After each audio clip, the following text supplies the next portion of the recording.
मोहन नगर राज्य में राजा विक्रम सिंह का राज था। राजा विक्रम सिंह मोहन नगर की जनता की सेवा दिलो जान से करते थे। कुछ समय पहले पड़ोसी राज्य ने मोहन नगर पर हमला कर दिया।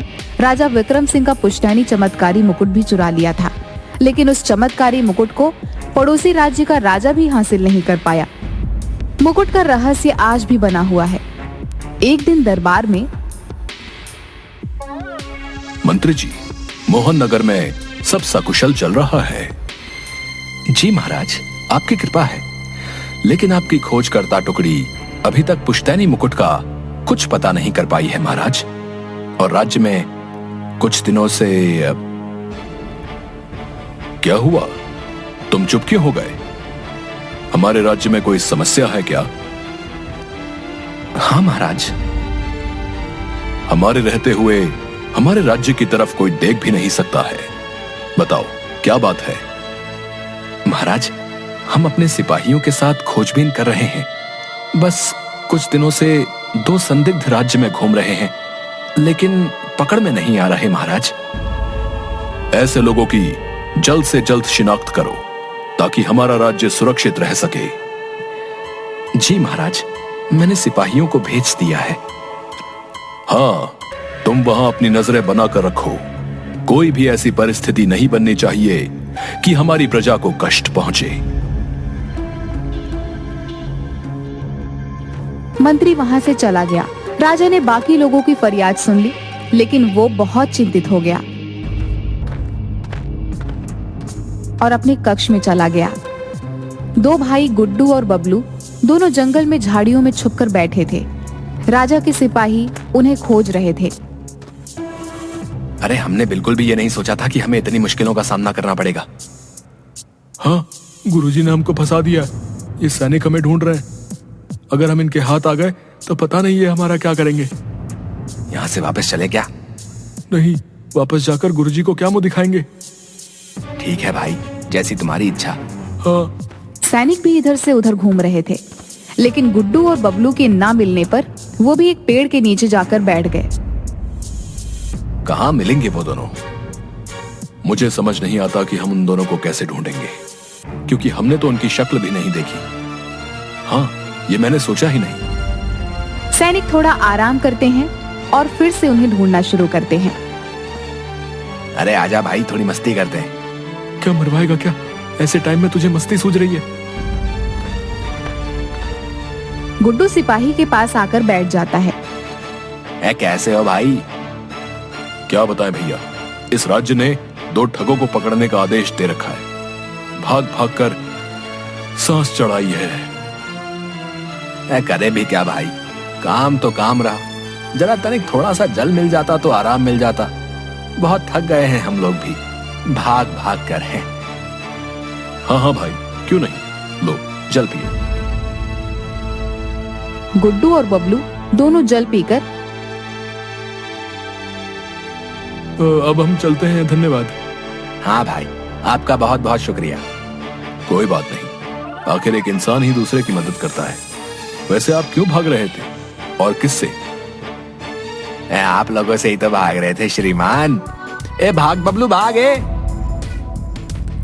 गुड्डू और बबलू दोनों बचकर वहां से निकलने लगते हैं। तभी सैनिक पीछे से उन्हें देख लेते हैं। सैनिक उनके पीछे दौड़ते हैं, लेकिन तभी बबलू और गुड्डू को एक गुफा दिखती है। वो उसमें प्रवेश कर जाते हैं। सैनिक भी उनके पीछे पीछे उस गुफा में प्रवेश करने का प्रयास करते हैं, लेकिन गुफा के दरवाजे पर एक जिन्न आकर खड़ा हो गया, जिसे देखकर सभी लोग पीछे की तरफ हट गए। कौन हो तुम और इस गुफा में क्यों जाना चाहते हो? आपने उन दोनों युवकों को अंदर प्रवेश क्यों करने दिया? हमें भी उनके पीछे जाना है। जिस द्वार से तुम अंदर आने का प्रयत्न कर रहे हो, ये मौत का द्वार है, किसी का घर नहीं है। अगर तुम्हें भी मौत चाहिए तो स्वागत है। क्या इसका अर्थ ये हुआ कि ये दोनों भी मर जाएंगे? हाँ, ये दोनों भी मर जाएंगे। चलो, इन्होंने स्वयं ही हमारा काम आसान कर दिया। हाँ, चलो अब चलते हैं और महाराज को जाकर बता देंगे कि वो दोनों मर चुके हैं।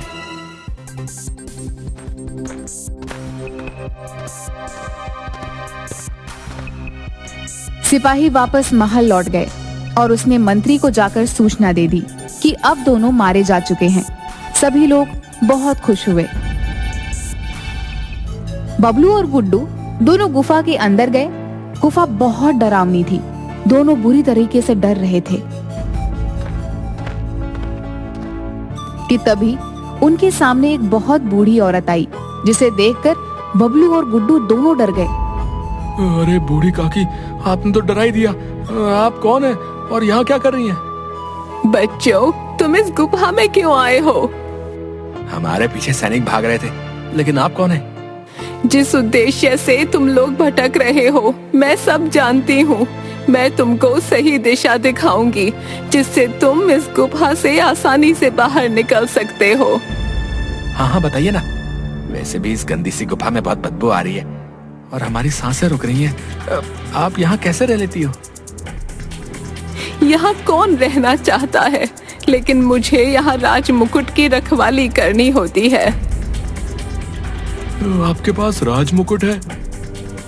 नहीं, मुझे सिर्फ उसकी रखवाली के लिए रखा गया है। राजा विक्रम सिंह का राजमुकुट आपके पास है? मुझे विश्वास नहीं हो रहा है। हाँ, वही मेरे पास है। ये कैसे हो सकता है? उसे तो पड़ोसी राजा चुरा ले गया था। सही कहा बच्चों, लेकिन राज मुकुट अभी भी रहस्य है। मैं तुमको सारा सच नहीं बता सकती हूँ। तभी बबलू को कुछ याद आता है जो चलते समय उनके गुरुजी ने कही थी। बबलू और गुड्डू दोनों अपने लक्ष्य पर जाने के लिए तैयार हो गए। दोनों ने गुरुजी के चरण स्पर्श करके आशीर्वाद लिया। मैं आज तुम दोनों से अपनी गुरु दक्षिणा के तौर पर इस राज्य का राज मुकुट मांगता हूँ, और मैंने तुम दोनों को इतना सक्षम बना दिया है कि तुम दोनों इस लक्ष्य को पाकर ही लौटोगे। आयुष्मान भव। जी गुरुजी। तुम्हें रास्ते में भ्रम पैदा करने के लिए मानव रूपी कुछ जादुई शक्तियां मिलेंगी। तुम्हें उनके चंगुल में नहीं फंसना है। ठीक है गुरुजी। अपने रहस्य और लक्ष्य को किसी से नहीं बताना है, और सबसे जरूरी बात, अपने लक्ष्य की राह में तुम दोनों को अकेले चलते जाना है। कभी किसी को भी दोस्त नहीं बनाना है। ठीक है गुरुजी, हम इन बातों का विशेष ध्यान रखेंगे। दोनों गुरुजी का आशीर्वाद लेकर अपने लक्ष्य पर निकल गए।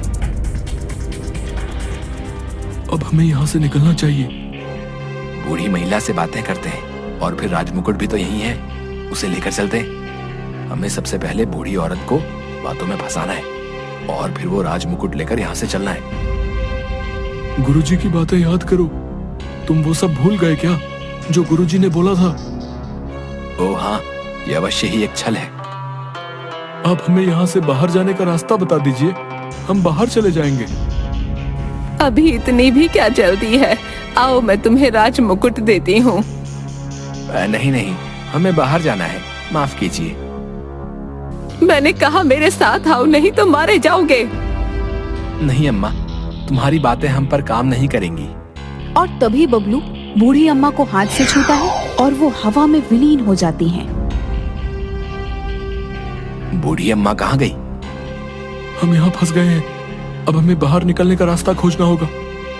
बबलू और गुड्डू दोनों इधर से उधर ढूंढते हैं। तभी उन्हें एक प्रकाश दिखता है। दोनों खुशी से उछल पड़ते हैं। वाह, हमें रास्ता मिल गया। हाँ, चलो चलते हैं।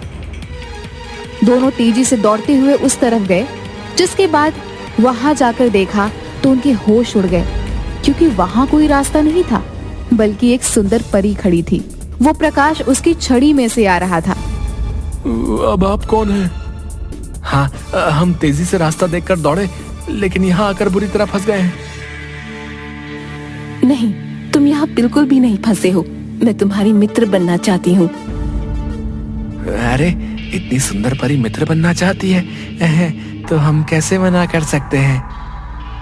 गुरुजी की बात याद करो गुड्डू, तुम उनकी सारी बातें भूलते जा रहे हो। हाँ हाँ, मैं भी बड़ा बुद्धू हूँ, बार बार सारी बातें भूल जाता हूँ। ठीक है, फिर अब कोई उपाय सोचो। अभी मेरे दिमाग में कुछ नहीं आ रहा है, इसलिए परी जी से ही पूछते हैं। हम गलती से इस गुफा में आ गए हैं, और इस गुफा से बाहर जाने का रास्ता बता दीजिए हमें। तुमको मेरे राक्षस को हराना होगा। अगर तुम इसको हरा दोगे तो मैं तुम्हें तुम्हारे लक्ष्य तक पहुंचा दूंगी। आप हमारे लक्ष्य के बारे में कैसे जानती हैं? जो भी राजमुकुट की तलाश में निकलता है उसे इस गुफा में आना ही होता है, इसलिए मैं सबका लक्ष्य पहचानती हूँ। आज तक कोई भी मेरे राक्षस को हरा नहीं पाया है। हमारे लिए बहुत आसान है। तभी वहां बहुत बड़ा राक्षस आ गया, जिसको देखकर बबलू और गुड्डू दोनों डर गए। लेकिन उन्होंने भगवान को याद किया और मन में अपने गुरुजी का स्मरण किया और फिर उस राक्षस पर टूट पड़े। लेकिन राक्षस ने उनको पहली बार में ही उठाकर फेंक दिया। दोनों बहुत दूर जाकर गिरे। परी हंस रही थी। बबलू और गुड्डू फिर से उठे और राक्षस पर टूट पड़े। यही प्रक्रिया बहुत देर तक चलती रही और कुछ देर में राक्षस थक कर नीचे गिर गया, जिसके बाद परी का चेहरा उतर गया। अब दुखी होने का समय नहीं है, हमें आगे का रास्ता बताइए। तुमने खुद को सिद्ध कर दिया है कि तुम इसके लायक हो। राजमुकुट मेरे पास है। नहीं, राजमुकुट आपके पास नहीं हो सकता। ये राजमुकुट पड़ोसी राजा चुराकर अपने राज्य ले जाना चाहता था और उसके इरादे इसके लिए नेक नहीं थे। और रही बात राजा विक्रम की, वो राजा होकर इसकी रक्षा नहीं कर पाया, तो मैं उसे दोबारा राजमुकुट नहीं दे सकती थी। अब तुम दोनों की सूझबूझ और साहसीपन से दोबारा मोहन नगर में खुशियां लौटेंगी। इस राजमुकुट में ऐसा क्या है? ये राजमुकुट एक जादुई राजमुकुट है। इसमें पूरी दुनिया है। मैं तुम्हें राजमुकुट दे रही हूँ। आगे तुम स्वयं इसके बारे में जान लोगे।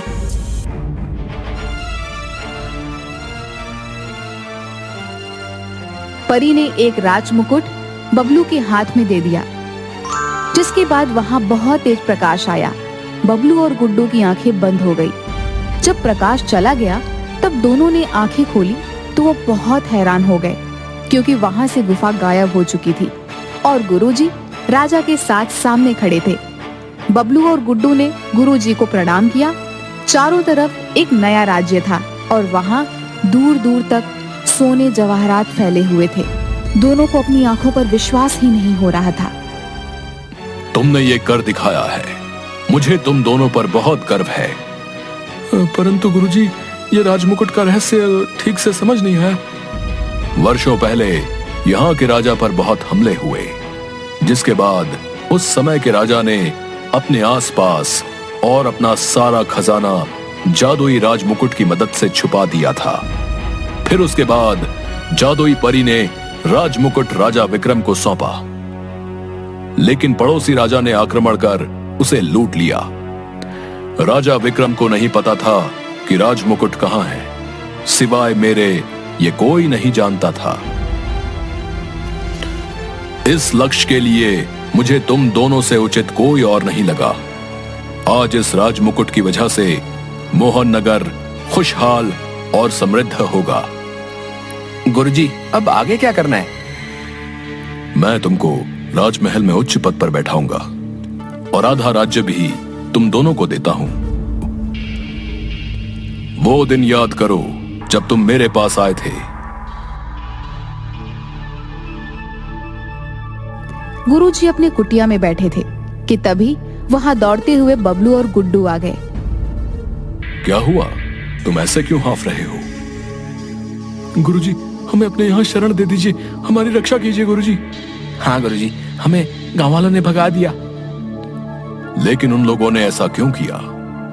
माँ बाप के गुजर जाने के बाद हम दोनों गांव वालों के यहाँ कुछ ना कुछ काम कर देते थे। सब हमें मनहूस कहकर बुलाते थे और आज हम पर चोरी करने का इल्जाम लगाकर बहुत मारा और गांव से बाहर कर दिया। अगर तुम्हारे अंदर सामर्थ्य होगा तो तुम सभी को जवाब दे सकते हो। हाँ गुरुजी, आज आपके कारण हम सफल हो गए। हाँ गुरुजी, आज गरीब को भी सफलता मिल गई। किसी ने सच कहा है, अगर अच्छा गुरु मिल गया तो मानो भगवान मिल गया। धन्यवाद गुरुजी।